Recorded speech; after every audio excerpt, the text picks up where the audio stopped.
It's very wrong step माही। तुमने घर से भागकर बहुत गलत कदम उठाया है। तुम्हें पता है माही, औरत के लिए बाहर की खुशियों से चार दीवारी के दुख ही बेहतर होते हैं। मैं मजबूर थी निकत। तुम मेरी कॉलेज फ्रेंड हो ना, प्लीज प्लीज मेरी हेल्प करो प्लीज। तुम क्या समझती हो आतिफ तुम्हारे साथ सिंसियर है? मुझे खुद से भी ज्यादा भरोसा है आतिफ पे।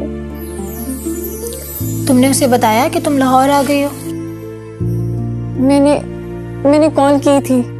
मैंने उसे बताया था कि मैं स्टेशन पे हूँ, पर वहां पे मेरे बाबा और उनके कुछ लोग मुझे ढूंढ रहे थे, इसलिए मैं रिक्शा पकड़ के सीधे तुम्हारे पास आ गई। शायद आतिफ मुझे ढूंढ रहा होगा। तुम उसे कॉल करो और उसे बताओ कि तुम मेरे पास हो। फोन तो मैं घर बुलाई हूँ। एक काम करो, मेरे फोन से कर लो कॉल।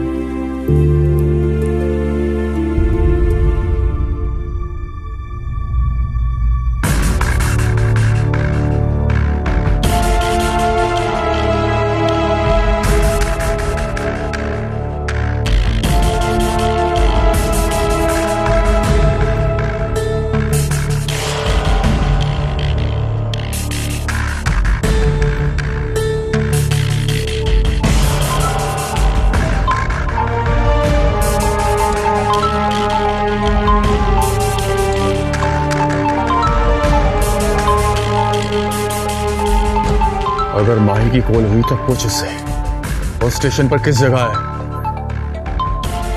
हेलो हेलो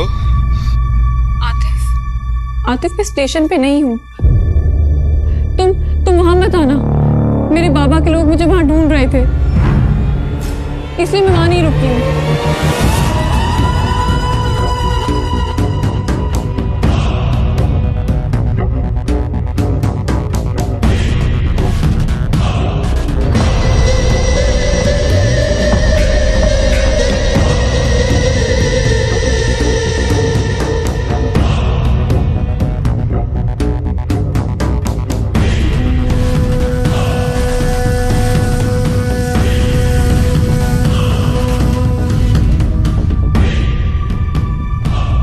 ये कुछ पता है माही के बारे में?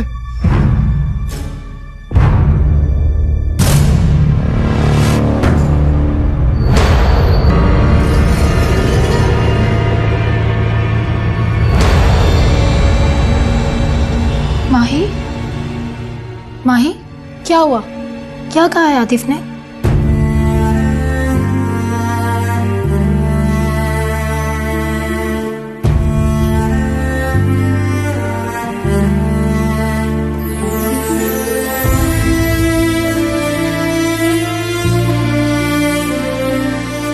माही, कुछ बताओ तो सही, क्या कहा है आतिफ ने?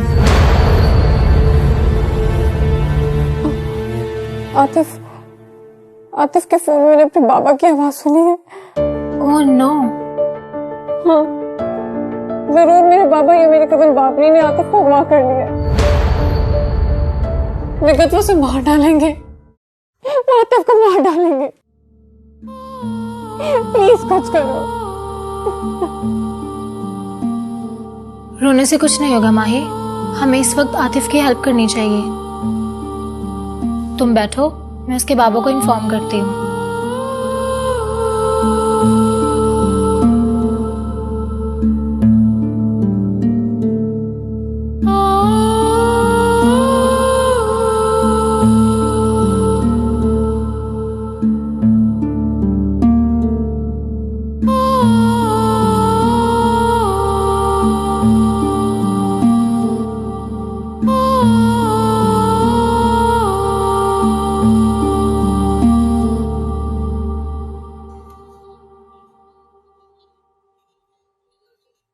आतिफ आए? नहीं साहब जी, छोटे साहब तो रात से ही वापस नहीं लौटे।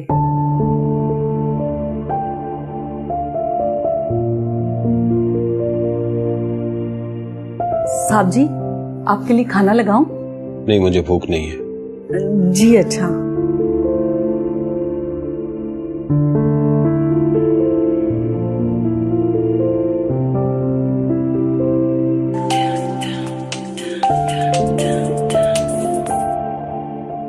हेलो। मुझे आतिफ के बाबा से बात करनी है। आतिफ मेरा ही बेटा है। तुम कौन? मैं आतिफ की दोस्त बात कर रही हूँ। वो बात ये है कि आपके बेटे को किडनैप कर लिया गया है। किडनैप? जी अंकल, मैंने आतिफ की हेल्प के लिए आपको कॉल की है। आप अपने बेटे को बचा सकते हैं तो बचा लें। वो इस वक्त नवाबगढ़ के मालिक नवाब फखरुद्दीन की कैद में है। नवाब फखरुद्दीन?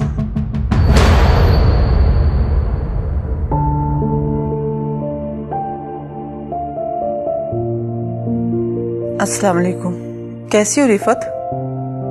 वालेकुम अस्सलाम। ठीक है, सब ठीक है। तुम कैसी हो? बहुत खुश। बेटे की शादी के दिन करीब आ रहे हैं ना? शादी? हाँ, कल ही तो आ रहे हैं शादी के दिन रखने के लिए। ज्यादा दिन नहीं रखूंगी, 1-2 हफ्ते का टाइम दूंगी। मैं बहुत जल्द अपने बेटे के सर पर सेहरा देखना चाहती हूँ। हाँ हाँ, ये तो हर माँ की ख्वाहिश होती ही है। ये बताओ, मेरी बहू कैसी है? किधर है वो? बात करवाओ, बड़े दिनों से उससे बात नहीं हुई। वो शहर है, उसके इम्तिहान होने वाले हैं ना, इम्तिहानों के बाद ही आएगी। उससे बोलो जितना पढ़ना था पढ़ लिया उसने, अब घर गृहस्थी के बारे में सोचना शुरू करे। और हमने कौन सा उससे स्कूल टीचर लगवाना है? बस उसकी ख्वाहिश थी, उसके बाबा भी मान गए। आपको बस हम बताने ही वाले थे कि शादी की तारीख कल नहीं बल्कि फिर कभी मुकर्रर कर लेंगे। फिर कभी? हाँ, उसके इम्तिहान मुकम्मल होने के बाद। अब इम्तिहान का इंतजार कौन करे? हमने तो शादी की तैयारियां भी मुकम्मल कर ली हैं। पूरे गांव की औरतें ढोलकी बजाने आती हैं। अब इम्तिहान का बोल रही हो? कुछ ज्यादा वक्त तो नहीं मांग रहे हम, बस 1-2 हफ्ते की बात है। ठीक है, मैं चंदू के बाबा से बात करूंगी।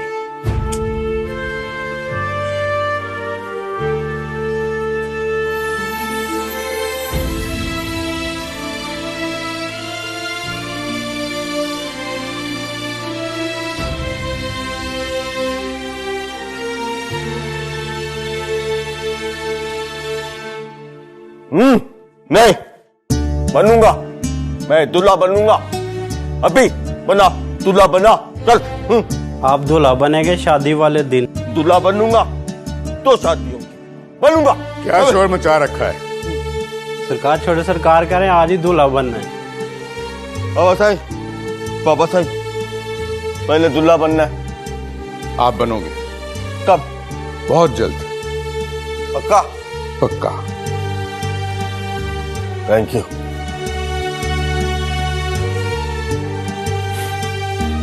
इतनी जल्दी भी नहीं, जितनी जल्दी आप समझ रहे हैं। क्या मतलब है तुम्हारा सईदा बेगम?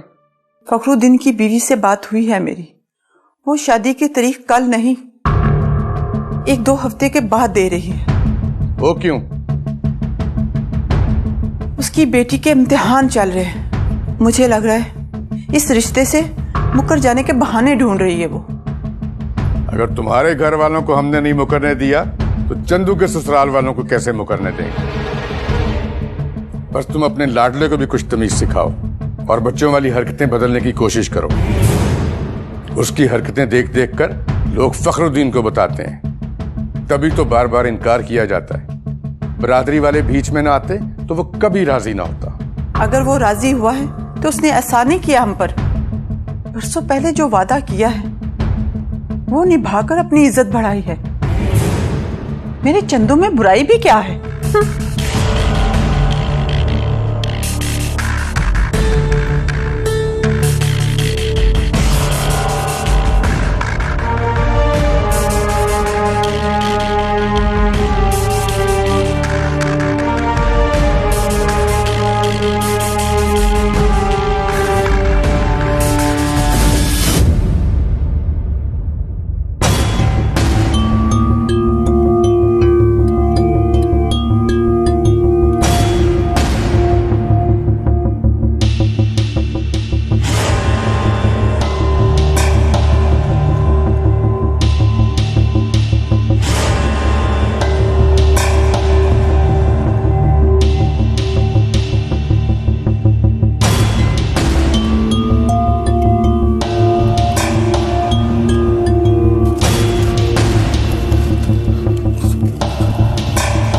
ये तो खोदी हुई ताजा मिट्टी लग रही है।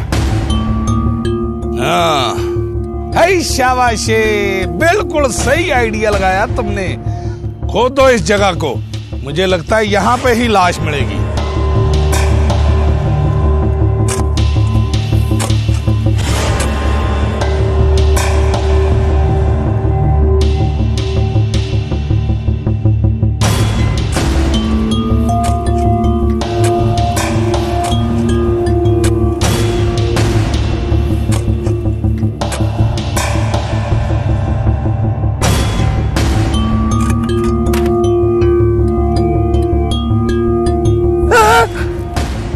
साहब जी, ओ ये तो लाश है।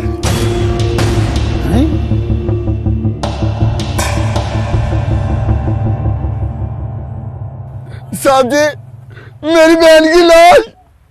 साहब जी, उसने मार डाला मेरी बहन को। साहब जी, उसने मेरी बेगुनाह बहन को मार डाला।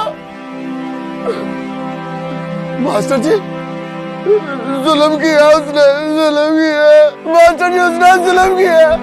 हाँ जी मास्टर साहब, अब बताओ कहाँ गई तुम्हारी सफाइयां और गवाहियां? और जिसको तुम कहते थे बहुत शरीफ आदमी है, वही अपनी बीवी का कातिल निकला। ओए, इस लाश को ले चलो पोस्टमार्टम के लिए।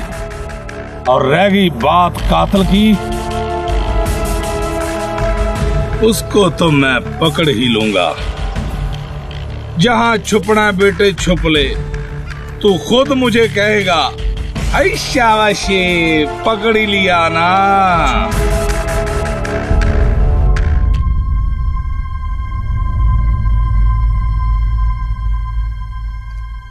सिकंदर, दरवाजा खोल।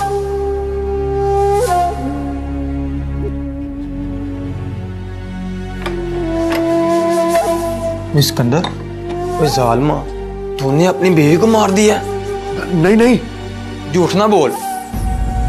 तूने अपनी बीवी की लाश जिस जगह बॉडी में बंद करके दफन की थी ना, पुलिस वालों ने वो लाश वहां से निकाल ली है। ये तूने ठीक नहीं किया सिकंदर।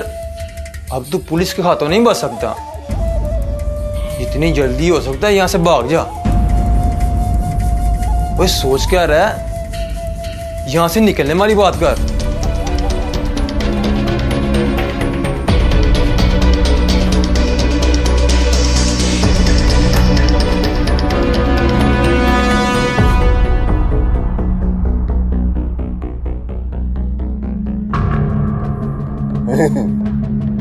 मुझे फखरुद्दीन की नीयत में खोट लगता है। मुझे भी यही लगता है, वो इम्तिहान वाली बात करके बदलने के बहाने ढूंढ रहे हैं। मुझे नहीं लगता फखरुद्दीन अपनी बात से फिरेगा। अगर फिरा तो बरादरी उसका बाइकाट कर देगी। बरादरी वाले उसका बाइकाट करें या ना करें, मेरे लिए अहम नहीं है ये। मेरे लिए अहम ये है कि वो अपनी बेटी का ब्याह मेरे चंदू के साथ करे, और ये उसे करना पड़ेगा। इसलिए वो जो इम्तिहान के बहाने मांग रहा है ना, मैं उसको 1-2 हफ्ते का टाइम दे दूं। बाबा सही, टेंशन मत ले, कोई बात नहीं। शादी तो होनी है ना, अभी ना सही तो बाद में सही, है ना, है ना? हाथ में कोई बात नहीं, शादी तो होगी ना चंदू की, अभी नहीं तो बाद में सही, क्या फर्क पड़ता है। मेरी शादी होगी। मेरा भी यही ख्याल है कि उसको 1-2 हफ्ते का टाइम दे दूं।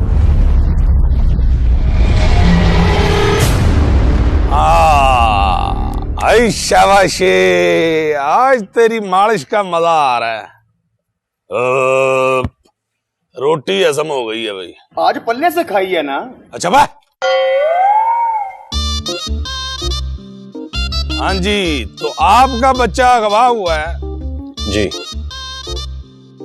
तो आपको किसी पे शक है? शक?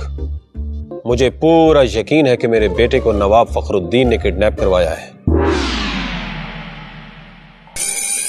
और कोई अकल में आने वाली बात कर।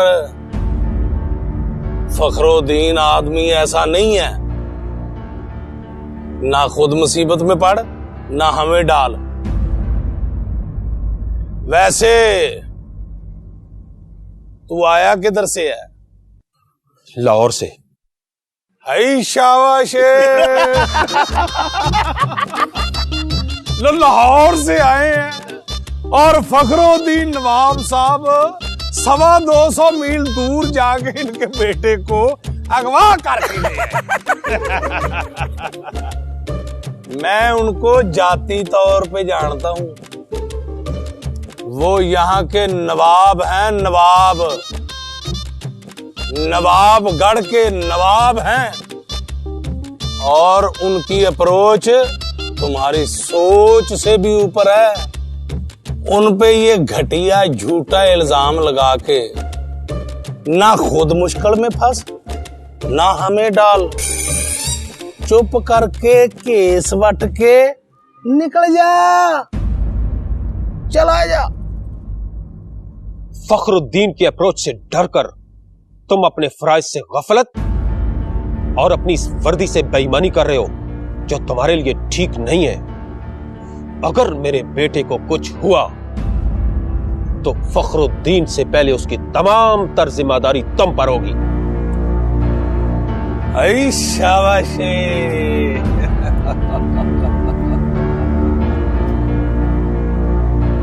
शाबाश भाई शाबाश, ऐ शाबाश।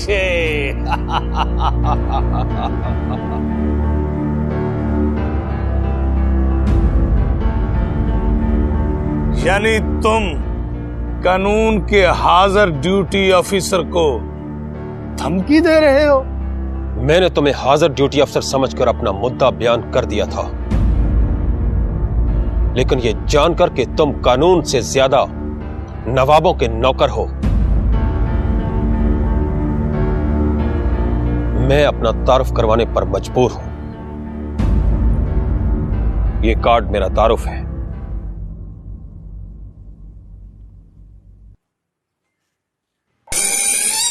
आईजी साहब? Yes, my best friend.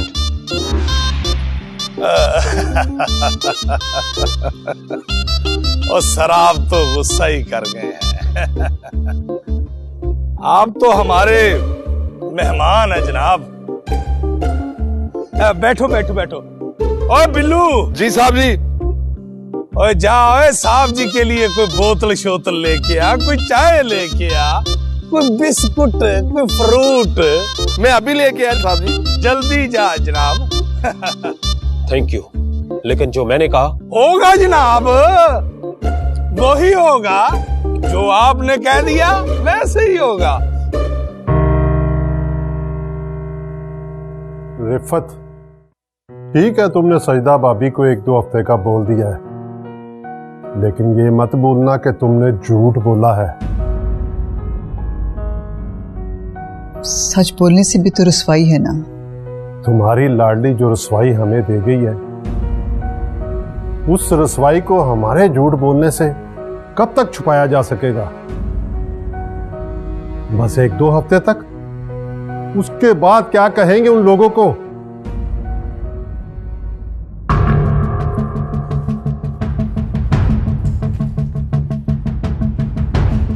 आप तशरीफ रखिए और मैं सरकार को बुला के लाता हूं। जी ठीक है।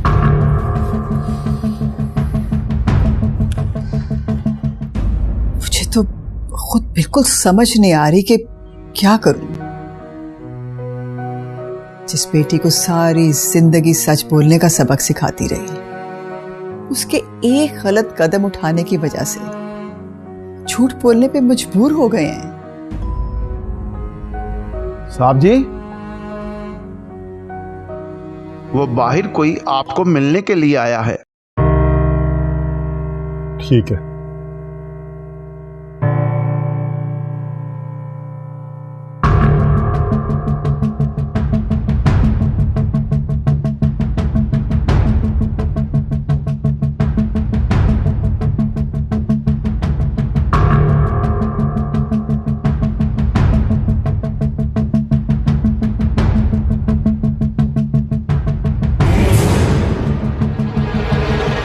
बात करो। कौन है ये?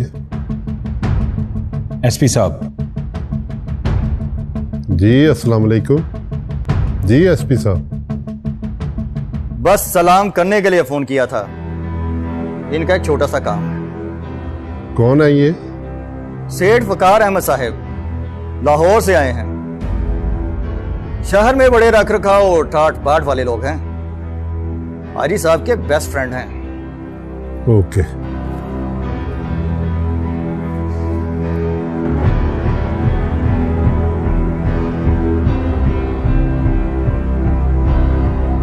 मुझे मालूम हुआ है कि मेरे बेटे आतिफ को आपने किडनैप किया है। अच्छा, हमारी गैरत और हमारी इज्जत का दुश्मन तुम्हारा बेटा? जी हाँ, वो मेरा बेटा है। क्यों किडनैप किया आपने मेरे बेटे को? क्योंकि उसने मेरी बेटी को बहकाया है। उसी की शय पे मेरी बेटी घर की दहलीज पार कर गई है। मेरी इज्जत और मेरी आन और मेरी शान अपनी मोहब्बत के पांव थले रौंद के चली गई है। जब तक वो नहीं मिल जाती तब तक वो तेरा बेटा जिंदा रहेगा। देखें फखरुद्दीन साहब, आपको आपकी बेटी वापस मिल जाएगी। आप मुझे मेरा बेटा वापस लौटा दीजिए। तुम अपने बेटे के बदले हमारी बेटी तो लुटा सकते हो, लेकिन बेटी के जाने से टूटने वाला एक बाप का मान नहीं जोड़ सकते। देखें फखरुद्दीन साहब, मैं जरूर एक बेटे का बाप हूं, लेकिन एक बेटी के बाप का दुख क्या होता है उसको मैं अच्छी तरह से समझता हूं। अगर मेरे बेटे को मार देने से आपका टूटा हुआ मान जुड़ सकता है तो मैं आपको अपने बेटे का खून माफ कर दूंगा। अब जबकि मुझे यकीन हो गया है कि मेरे बेटे को आप ही ने किडनैप किया है, तो मैं कानूनी चाराजोई कर सकता हूं, लेकिन मैं ऐसा करूंगा नहीं, क्योंकि अगर यह मामला कानून के हाथ में गया तो मेरे बेटे के साथ साथ आपकी भी बदनामी होगी, और मैं किसी भी कीमत पर आपकी और आपकी बेटी की बदनामी नहीं चाहूंगा। आप जो भी फैसला करेंगे वो मुझे मंजूर होगा। ठहरो बख्तू। जी सरकार। इनको साल ले जाओ और बाबरी से बोलो कि इनके बेटे को वापस कर दे।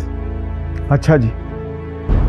वकार अहमद, हम तुम्हारा बेटा छोड़ रहे हैं, उसके बदले हमें हमारी बेटी वापस चाहिए। देखें फखरुद्दीन साहब, आपने हमारी इज्जत की है, हम भी आपकी बेटी को इज्जत के साथ वापस लौटाएंगे।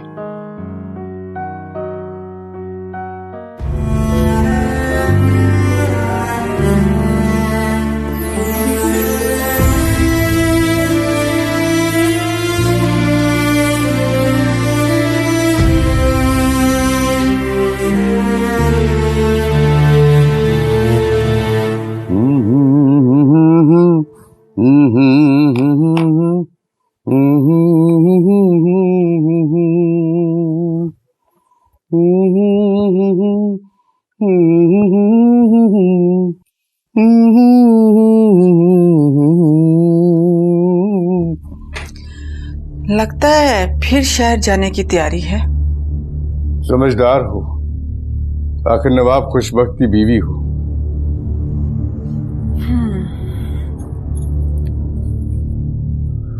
आप जब शहर जाते हैं तो बस एक यही मान रह जाता है मेरे पास कि मैं नवाब खुशबख्त की बीवी हूं। लेकिन ये मान कभी कभी बहुत कमजोर पड़ने लगता है। अजीब से वसवसे ज़हन को घेर लेते हैं।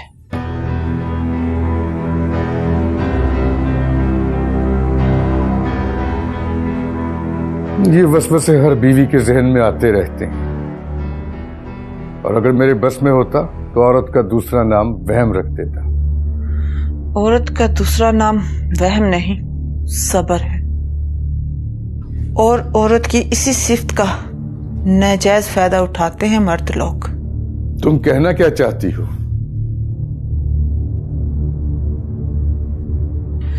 कुछ नहीं, वापस कब आएंगे? तुम जानती हो कि मैं शहर में 1-2 रातों से ज्यादा नहीं ठहरता। वो 1-2 रातें सदियों की तरह होती हैं मेरे लिए। तुम्हारा क्या मतलब है कि हर वक्त तुम्हारे पास बैठा रहा करूं, सब काम काज छोड़कर? मैंने ये कब कहा है? तो फिर मैं जो करता हूं, जहां जाता हूं, अपनी मर्जी से करता हूं, और हमारे खानदान में कोई औरत मर्द की मर्जी पर मुसल्लत नहीं हो सकती। सवाल बीवी बनकर शोहर से करती हूं और जवाब देते हैं एक रियासत के नवाब बनकर।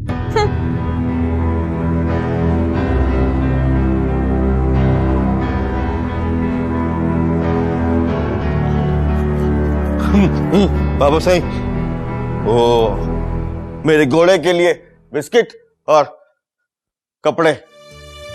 अच्छा अच्छा, ला देंगे। आप चलो अपनी अम्मा के पास।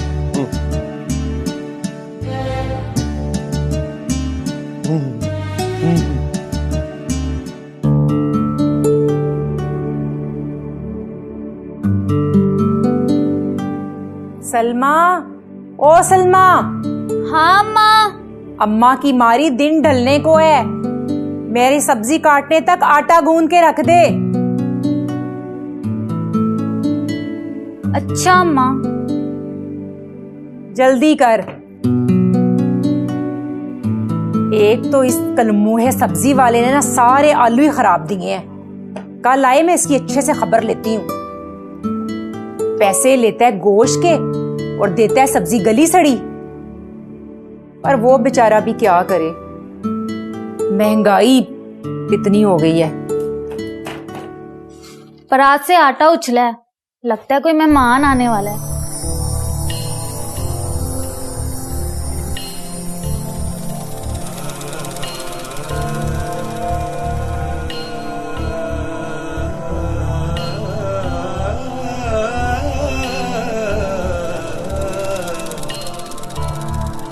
हाँ, मुझे लगता है वो शायद सकीना ही आने वाली है।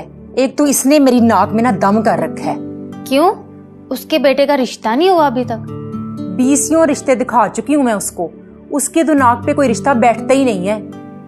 कभी किसी के खानदान में नुक्स निकाल देती है, कभी किसी के माँ बाप में नुक्स निकाल देती है, कभी किसी लड़की में नुक्स निकाल देती है।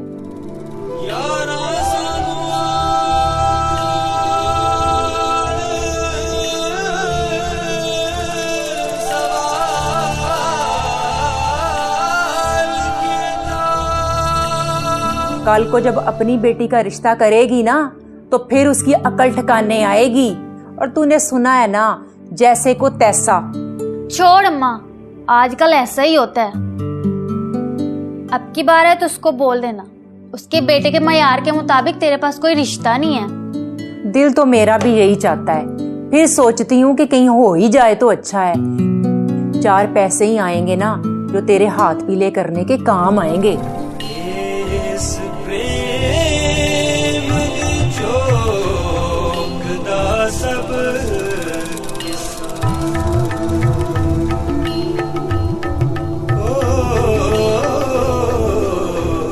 तेरा बाप तो इस दुनिया से चला गया, पर तेरे फर्ज की जिम्मेदारी मेरे कंधों पे छोड़ गया। तेरे फर्ज का कर्ज चुकाने के लिए शायद मैं अब तक जिंदा हूं। खैर छोड़, तू ये बता मुझे कि सारे घरों से कमेटी तो आ गई है ना? तकरीबन सब घरों से आ गई है, बस चाचा दारा, दूध वाला और हवलदार की बीवी नहीं देके गए। सवेरे जाऊंगी ना इन दोनों के घर, खूब बेइज्जती करके आऊंगी मैं इनकी। दरवाजे पे तो देख कौन आया है।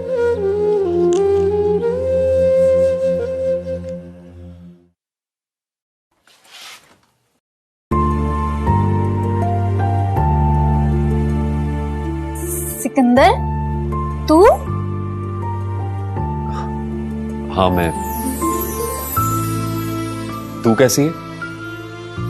ठीक हूं मैं, और अम्मा भी ठीक है। अरे कौन है दरवाजे पे? किससे इतनी देर हो गई है बातें कर रही है? अम्मा तेरा भतीजा है। ये मजाक कर रही है क्या? नहीं अम्मा सच कह रही हूँ। आओ सिकंदर।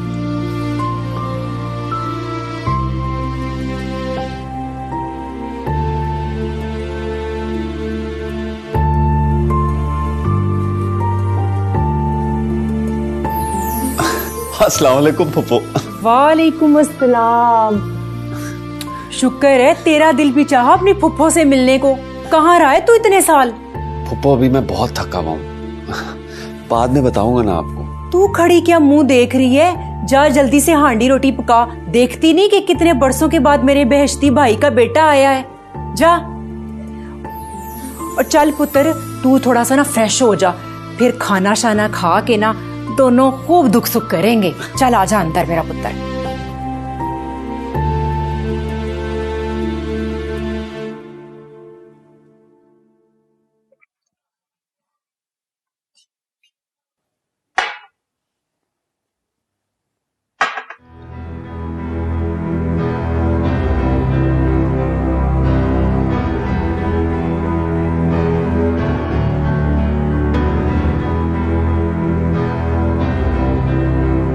अगर तुमने उनकी बेटी को वर्गलाया ना होता तो मैं नवाब फखरुद्दीन से तुम्हारे एक एक जख्म का बदला लेता।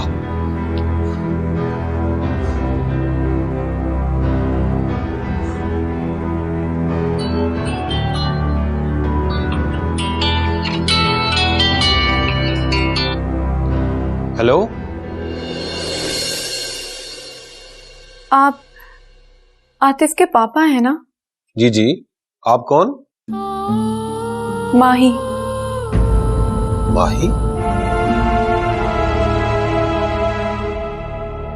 मैंने ये पूछने के लिए फोन किया है कि आतिफ बिल्कुल ठीक है।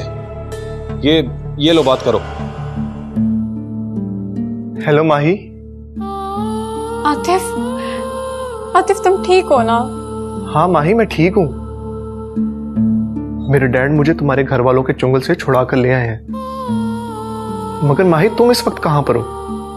मैं अपनी दोस्त के घर हूँ और मुझे आपका पहले वाले घर का एड्रेस मालूम था और आपने बताया था ना कि आप लोग दूसरे घर में शिफ्ट हो गए हैं। अगर मुझे वहां का एड्रेस मालूम होता तो मैं आ जाती वहां। माही मैंने अपने डैड को भी तुम्हारे बारे में सब कुछ बता दिया और मैं तुम्हें भी पिन सेंड करता हूँ।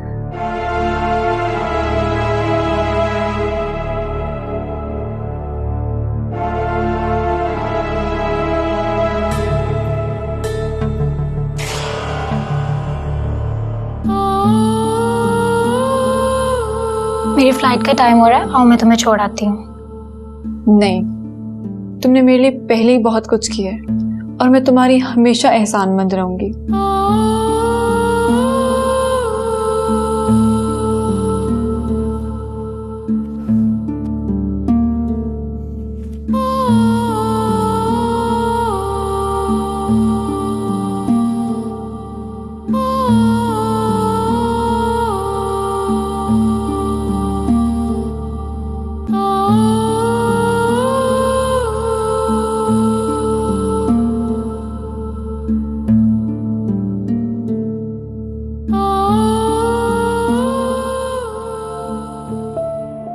सिकंदर पुत्र, तेरे आने से ना इस घर में बाहर सी आ गई है और मेरा बिश्ती भाई भी ना मुझसे बड़ा ही प्यार करता था।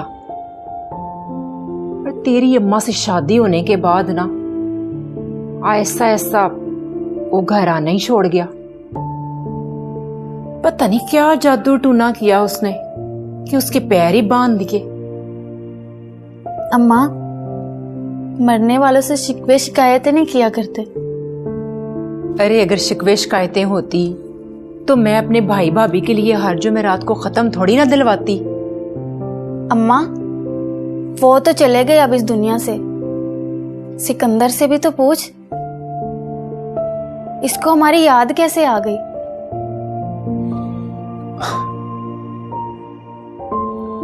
बस वो फुप्पो रेलवे की नौकरी में ऐसा उलझा कि आप लोगों के पास आने की फुर्सत ही नहीं मिली। अब क्या छुट्टी लेके आया है?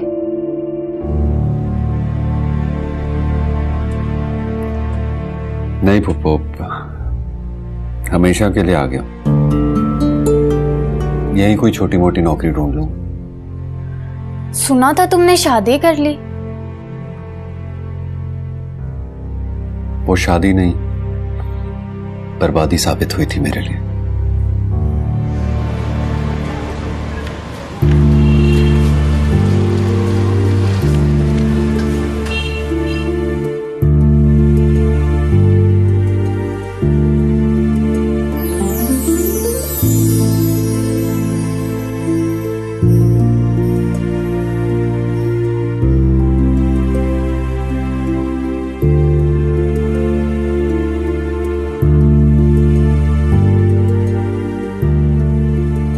उसे फोन करके पूछो कि वो अभी तक आई क्यों नहीं है।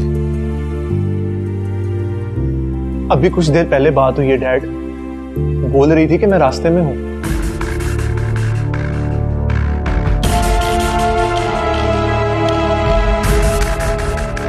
लेकिन उसके आने से पहले मेरी एक बात कान खोलकर सुन लो। तुम्हारी रिहाई के बदले मैंने नवाब फखरुद्दीन से वादा किया है कि मैं उसकी बेटी को बाइज्जत तरीके से उसके हवाले करूंगा।